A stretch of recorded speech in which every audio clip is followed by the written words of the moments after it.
8 قسم کے لوگ جن سے قبر میں سوال نہیں کیا جائے گا۔ منکر نکیر کے سوالات کا عقیدہ رکھنا واجب ہے۔ یہ عقیدہ احادیث سے ثابت ہے۔ منکر نکیر قبر کے خوفناک فرشتے قبر میں کس طرح سے سوالات کرتے ہیں؟ مردہ اگر قبر میں دفن نہ کیا جائے تو کیا وہاں بھی سوالات ہوں گے؟ قبر اور جہنم کے عذاب سے پناہ مانگنے کی دعا کے بارے میں آپ صلی اللہ علیہ وآلہ وسلم نے ارشاد فرمایا، بسم اللہ الرحمن الرحیم۔ مردے کے پاس منکر نکیر نامی 2 ایسے فرشتے آتے ہیں جن کی آنکھیں نیلی اور لٹکتے گھنگرے والے بال، نہایت ڈرونی اور ہیبت ناک شکل، بدن کا رنگ سیاہ، گائے کے سینگوں کی طرح لمبے دانتوں سے زمین چیرتے ہوئے آتے ہیں۔ مردے کو جھنجھوڑتے، جھڑک کر اٹھاتے اور نہایت سختی کے ساتھ کرخت آواز میں سوالات کرتے ہیں۔ حضرت حکیم ترمذی علیہ رحمۃ اللہ علیہ بھی فرماتے ہیں، انہیں منکر نکیر اس لیے کہتے ہیں کہ ان کی شکلیں انسانوں، دیگر فرشتوں، چوپایوں اور کیڑوں مکوڑوں سے بالکل جدا ہیں۔ مومنین کے لیے بطور عزت اللہ پاک ان کی صورت کو دیکھنے اور ثابت قدم رہنے کے لائق بنا دیتا ہے، اور قیامت سے قبل برزخ ہی میں منافق کی ذلت اور اس کا پردہ چاک کرنے کے لیے وہ پہلی صورت ہوتی ہے، تاکہ منافق کے لیے جہاں بھی عذاب ہو۔ رسول اللہ صلی اللہ علیہ وآلہ وسلم نے ارشاد فرمایا، عائشہ، مومنین کے لیے منکر نکیر کے سوالات ایسے ہوں گے جیسے آنکھ میں اسمد یعنی سرما، یعنی جیسے دکھتی ہوئی آنکھوں میں سرما لگایا تو اس کو تکلیف ہو۔ حضرت سیدنا ابن یونس شافعی علیہ رحمۃ اللہ الکافی فرماتے ہیں، مومن کے پاس آنے والے 2 فرشتوں کا نام مبشر اور بشیر ہے۔ اعلی حضرت علیہ رحمۃ اللہ رب العزت فرماتے ہیں، یہ بھی کہا گیا کہ صالحین اور اللہ کے ان نیک بندوں کے پاس جن پر اللہ کی رحمت ہے جو فرشتے آتے ہیں، ان میں ایک فرشتے کا نام مبشر اور دوسرے فرشتے کا نام بشیر ہے۔ سرکار دو عالم صلی اللہ علیہ وآلہ وسلم سے نکرین کے بارے میں سن کر حضرت سیدنا عمر رضی اللہ تعالیٰ عنہ نے عرض کیا، یا رسول اللہ صلی اللہ علیہ وآلہ وسلم، جب وہ میرے پاس آئیں گے تو کیا میں اسی طرح صحیح سالم رہوں گا جیسے اب ہوں؟ فرمایا ہاں۔ عرض کیا، یا رسول اللہ صلی اللہ علیہ وآلہ وسلم، پھر تو میں انہیں آپ صلی اللہ علیہ وآلہ وسلم کی طرف سے خوب جواب دوں گا۔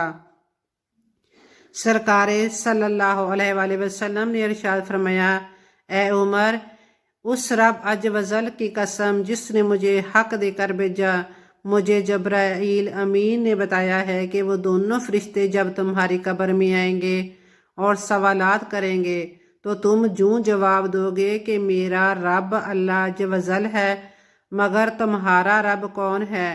میرا دین اسلام ہے، مگر تمہارا دین کیا ہے؟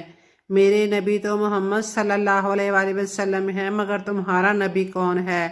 وہ کہیں گے، بڑی تعجب کی بات ہے، ہم تمہاری طرف بھیجے گئے ہیں یا تم ہماری طرف بھیجے گئے ہو؟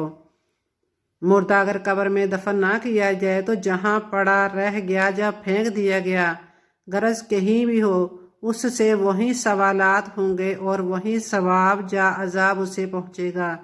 جہاں تک کہ جسے شیر کھا گیا تو شیر کے پیٹ میں سوال و ثواب و عذاب جو کچھ ہو پہنچے گا۔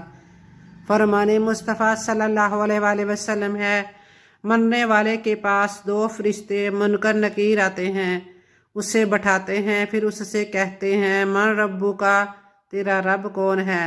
مردہ اگر مسلمان ہے تو جواب دے گا، ربی اللہ، میرا رب اللہ ہے۔ پھر فرشتے سوال کریں گے، ماں دین کیا، تیرا دین کیا ہے؟ مردہ جواب دے گا، دین اسلام، میرا دین اسلام ہے۔ پھر فرشتے سوال کریں گے، ما ھذا الرجل الذی بعث فیکم، یہ کون مرد ہیں جو تم میں بھیجے گئے؟ مردہ جواب دے گا، ہوا رسول اللہ، وہ تو رسول اللہ صلی اللہ علیہ وآلہ وسلم ہے۔ فرشتے کہیں گے، تمہیں کس نے بتایا؟ مردہ کہے گا، میں نے اللہ کی کتاب پڑھی، اس پر ایمان لایا اور اس کی تصدیق کی۔ پھر آسمان سے پکارنے والا پکارتا ہے کہ میرا بندہ سچا ہے، لہذا اس کے لیے جنت کا بستر بچھاؤ اور اسے جنت کا لباس پہناؤ اور اس کے لیے جنت کی طرف کا دروازہ کھول دو۔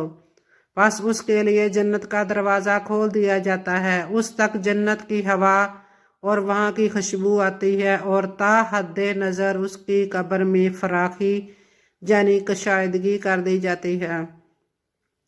کافر کی موت کا ذکر کرتے ہوئے فرمایا، کافر کی روح اس کے جسم میں لوٹائی جاتی ہے اور اس کے پاس 2 فرشتے آتے ہیں، پھر وہ اسے بٹھاتے ہیں، اس سے سوال کرتے ہیں، من ربے کا، تیرا رب کون ہے؟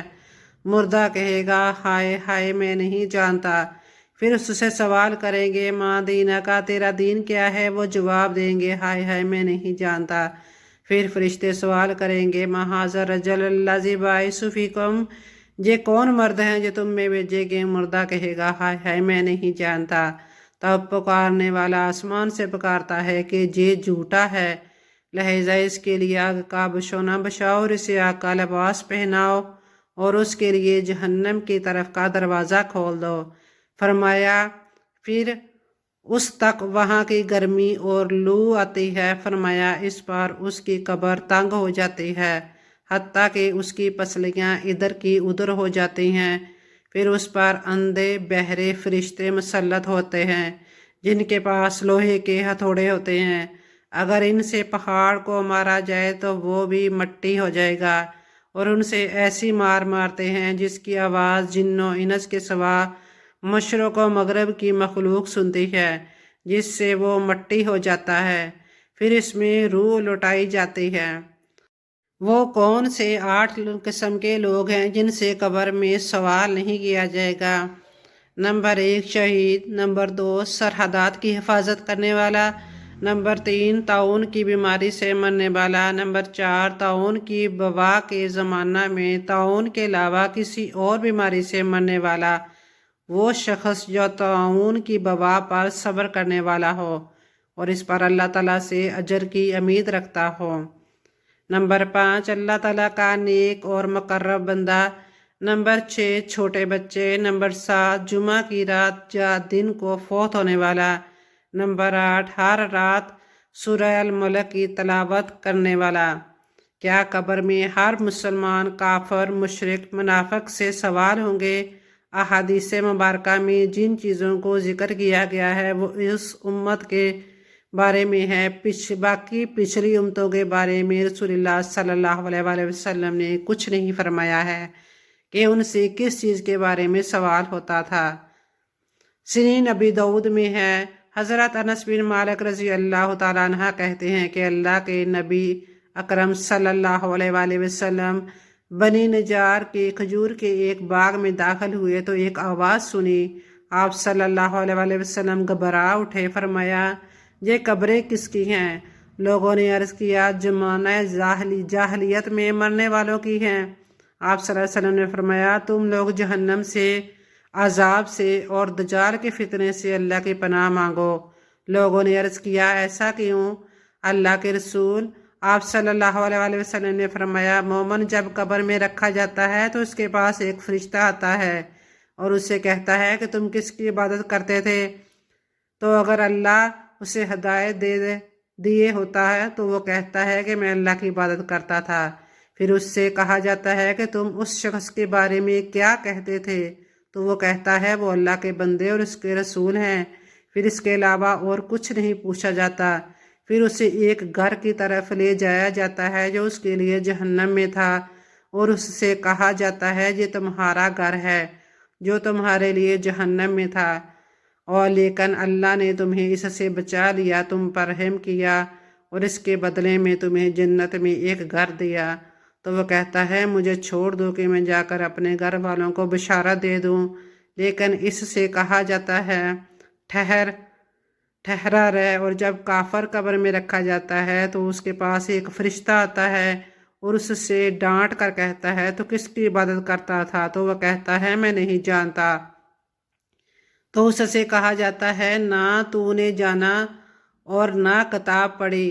پھر اس سے کہا جاتا ہے تو اس شخص کے بارے میں کیا کہتا ہے؟ تو وہ کہتا ہے وہی کہتا تھا جو لوگ کہتے تھے۔ تو وہ اسے لوہے کے ایک گرز سے اس کے دونوں کانوں کے درمیان مارتا ہے تو وہ اس طرح چلاتا ہے کہ اس کی آواز آدمی اور جن کے علاوہ ساری مخلوق سنتی ہے۔ بعد اس کے آپ صلی اللہ علیہ وآلہ وسلم ہماری طرف متوجہ ہوئے اور فرمایا، پناہ مانگو اللہ تعالیٰ کی جہنم کے عذاب سے۔ لوگوں نے کہا، پناہ مانگتے ہیں ہم اللہ کی جہنم کے عذاب سے۔ پھر آپ صلی اللہ علیہ وسلم نے فرمایا، پناہ مانگو اللہ تعالیٰ کی قبر کے عذاب سے۔ لوگوں نے کہا، پناہ مانگتے ہیں ہم اللہ کی قبر کے عذاب سے۔ آپ صلی اللہ علیہ وآلہ وسلم نے فرمایا، پناہ مانگو اللہ کی چھپے اور کھلے فتنوں سے۔ لوگوں نے کہا، پناہ مانگتے ہیں ہم اللہ تعالیٰ کے چھپے اور کھلے فتنوں سے۔ آپ صلی اللہ علیہ وآلہ وسلم نے فرمایا، پناہ مانگو اللہ تعالیٰ کی دجال کے فتنے سے۔ لوگوں نے کہا، پناہ مانگتے ہیں۔ ام المومنین حضرت عائشہ صدیقہ رضی اللہ تعالیٰ عنہ سے روایت ہے کہ رسول اللہ صلی اللہ علیہ وآلہ وسلم نماز میں یہ دعا مانگتے، یا اللہ میں پناہ مانگتا ہوں تیری قبر کے عذاب سے، اور میں پناہ مانگتا ہوں تیری دجال کے فتنہ سے، اور میں پناہ مانگتا ہوں تیری زندگی اور موت کے فتنہ سے، اور امیری کے فتنہ سے، اور فقیری کے فتنہ کی برائی سے، اور میں پناہ مانگتا ہوں تیری دجال مسیح کے فتنہ کے شر سے۔